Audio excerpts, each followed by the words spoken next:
Some of us love books. I mean, some of us really love books. Some of us have kept every book we ever got.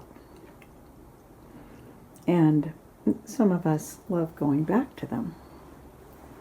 But many of our students are not as attached to the books that we love.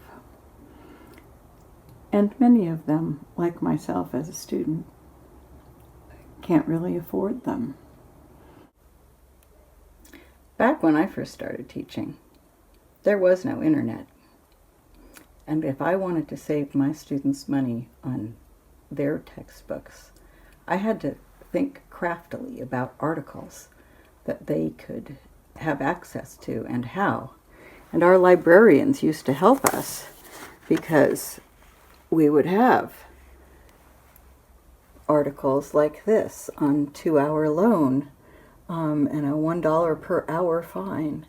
And that's how I used to save my students money.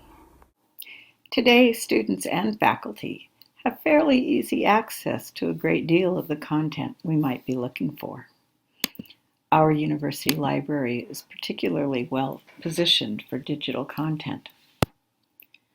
One of the books I use in my classes, Holding and Letting Go, The Social Practice of Personal Identities, is easily accessible as an ebook through our databases. So students can use the whole book, read the whole book, and in this case it's through Oxford Scholarship Online, but we have access to all kinds of sources through Sage and other databases. So I ask my students to go here.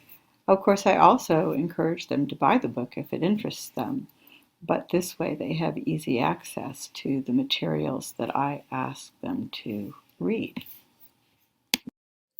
In addition to books online, it's possible, quite easy actually, to have in e-reserves on Blackboard all kinds of different materials accessible.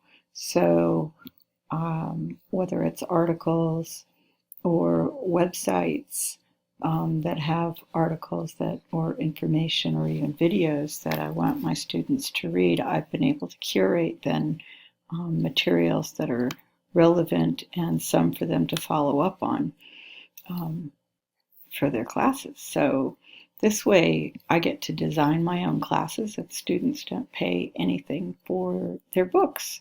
They're already covered through the resources of the university. It's a great way to save them money, but also to engage them in reading when they can't often afford the books that they need.